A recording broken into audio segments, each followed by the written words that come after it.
Well, good morning, everybody, and welcome to the On the Go Post Show for Friday. It's March 12th, right? Let me check my calendar here. You know, you can't forget the March 12th. We have made it through the traditional work week. I hope you are having a great Friday. We are the On the Go Post Show team for today. I'm Danielle Wiggins with Jasmine Monroe, Dave Chudowski, and Matt Standridge, who is in for Holly, who has been in for Holly these past 2 days. And we are talking about everything. Jasmine Monroe has an amazing story that she's going to tell you a little bit about and how you can help a young boy this weekend, actually this week, right, Jasmine? Throughout the week. So his birthday, his name is. We'll get to that in just a second. Oh, Get to that. Yeah, we'll get to that just a second. Jasmine ready to tell you all about it. I'm just teasing you guys. And then, Matt is here really breaking down some maple sugaring and how you can do that with Go Ohio, your new series that you have out. So if you have questions about Go Ohio, make sure you put it in the comment section. And we have Dave too, because guess what? This Sunday, we are losing an hour of sleep. It is daylight saving time. We move the clock up at 2 a.m. and that really kind of messes with your body. So we do want to know, do you think though, after we move it up, because there's a little kind of controversy here, or maybe not controversy, but a debate, that's a better word, about keeping daylight saving time instead of going back to standard time in the fall. So let me ask you guys first, before we have to let Matt go to WTAM. What is your vote? Matt, we'll start with you. Do you want to stay ahead that hour and not fall back in the fall and go back to standard time? What do you want to do? I'd probably, for me, get rid of it. But I grew up in Indiana, and for a long time, a lot of Indiana didn't follow it. So that's what I was used to. This is actually kind of a newer thing for me, more my adult life. So my vote, get rid of it. Get rid of it, because that's what you grew up with. Yeah. Jasmine. I'm actually confused with the daylight saving time thing. I'm not going to lie. I'm like, what? It's funny because you should see our text messages back and forth. We're like, what? I don't ever sleep, so it doesn't matter. I don't care. Oh, okay. So Jasmine is indifferent. Let's just vote for that. So basically what it is, if to get rid of, falling back or, to keep daylight saving time is when we move. You want me to educate here a little bit, Danielle? Because I am prepared to actually educate the viewers. You said what? What did he say?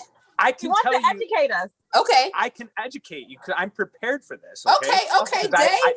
Take it away. We pass it on to you. What is daylight saving time? I'm prepared. It's right here. First of all, it's not savings. It's saving time. All right. Mm-hmm. A lot of people say savings. All right. But I try to make sure I didn't say that at all this morning. Daylight saving time. Saving. Don't put the S. Don't put the S on. No. It's a practice designed to make better use of varying daylight hours as the Earth orbits the sun. The tilt of the Earth means that different hemispheres are tilted toward the summer and away from the winter, from the sun's warmth at different times, okay? So basically what we're looking at here is it's a practice where hundreds of millions of people in 70 countries change their clocks to gain or lose an hour, okay? It happens in March and November. In March, we gain an extra hour of daylight. In November, we lose an hour, but we get that extra hour of sleep, right? So the idea is to make better use of daylight in the area. Now, there's a lot of different theories as to this started in World War II. Is it about farming? Is it about religion? Is it about different things? But one thing that I looked up, it's about energy, and changing the clocks twice a year is intended to save our energy.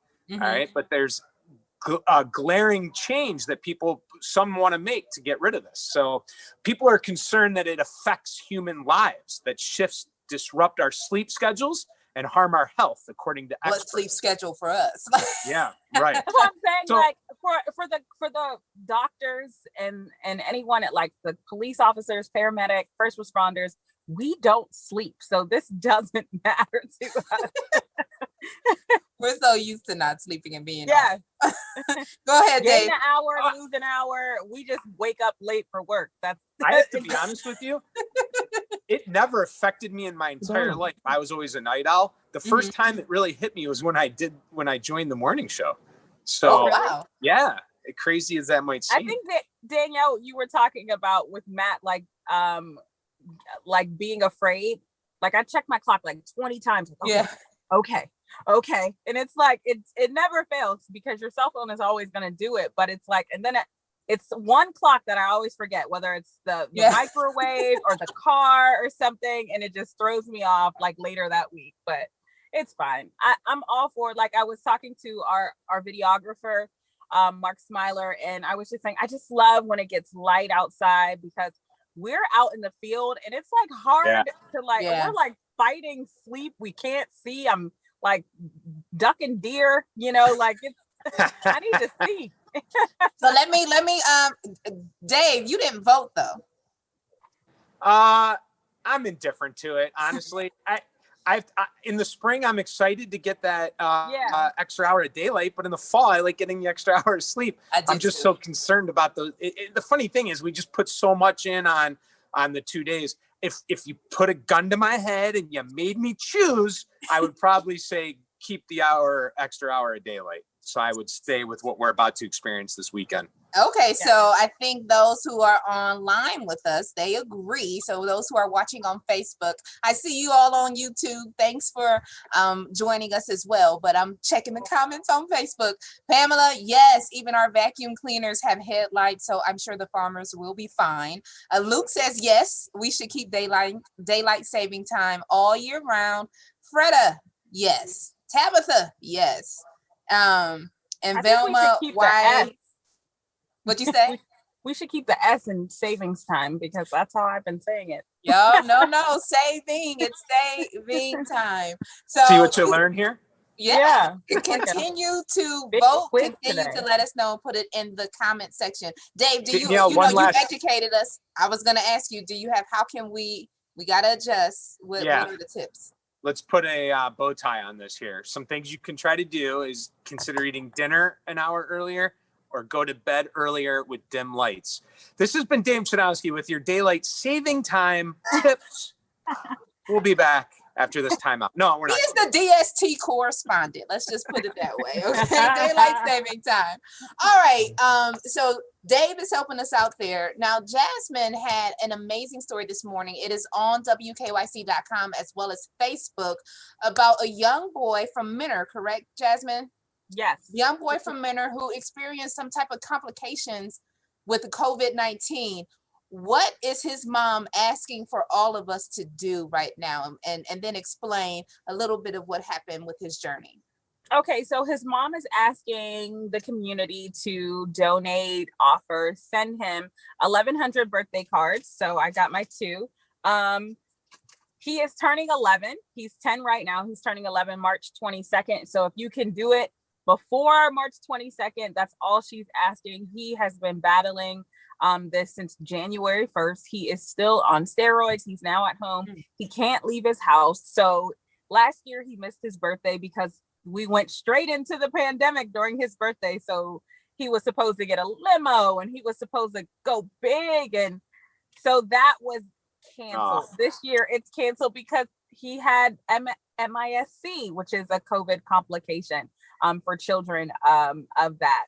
And now he can't go outside again. So it's just like, he's just trying to see what she can do. And the most birthday cards, just getting all those cards during his birthday probably would just really make him smile. He is, it was the story that he said he was in the hospital bedroom right before he was about to go under. And he said, the nurse came out and told his mom the story, and he actually even told me the story himself. He says he remembers like closing his eyes and going into surgery, and he remembers a dream pretty much of him just walking and seeing a person on a white horse that told him, you know, everything is going to be okay. He's saying that, you know, his mom and him are saying like he believes he's seen Jesus. So I don't know whatever background anyone is watching or believing, but this is according to their family. And I love it so much because it's an amazing thing. They're talking about a miracle. However, or whatever side you believe, it's just all about having faith and staying confident when you and your son is up against all odds. You know, when the doctor is coming out and saying, I don't know what's wrong with your son. I don't know. He was on, you know, in the ICU for 3 days. He was in the hospital for 16 days. Imagine your kids being in the hospital for 16 days and the doctor saying, we don't know what's wrong with them. He's Yeah. in ICU. That is just a crazy experience. I know a lot of parents are going through this. We talked about MISC a lot. I know Monica Robbins talked about it, but here's the thing. This little boy was so strong. Even in the interview, she talked about his strength. It's amazing. So the least we can do is just send him a birthday card. Even if we don't get to 1,100, his mom says they're at 242 right now. That's more than enough. Like, he is just amazing. So We're doing it Jasmine, too. we actually have your story right there in the comment section, everybody. So you can Okay. click on it to know how to donate and give those cards to him. We have that. Now, Matt, I'm so sorry. We only have 1 minute left in the show. Okay. So Matt, give me 30 seconds about Go Ohio for this time. I'm Sarah, tired of you. try Go. Yes. All right. I'm on the clock. I got some of it here. I went on a field trip, university school. They have this program where they collect sap and they make the maple syrup right there on their campus, and it's all student led. And so we had a great time out there. I filmed so much. I had over hours of footage. So we're going to do 2 parts. Today, we aired how we collected the sap, and it's a great season so far because we've had so many swings in the temperatures that makes the sap run really well. And then next week, we'll be making the maple syrup and bottling it too. So it's also kind of an entrepreneurial thing that the kids get to do as well. Shout out to university schools. Thank you for that. And you will see that on WKYC.com. And as we close, Dave, these comments are for you as our DST correspondent, Daylight Saving Time. Rochelle says, thanks, Dave, for the trivia tip on DST. And Joanne says, Dave is great. You should be the lead reporter, Dave. He can't be the anchor and the lead reporter. Jeez, Dave, let us work. Hey, I'm gonna go steal some maple syrup. Better hold on to that tight, Some man. waffles. Well, have a great weekend, everybody. Remember, spring forward and don't be late to wherever you need to go Sunday morning. Have a great day, everyone. Be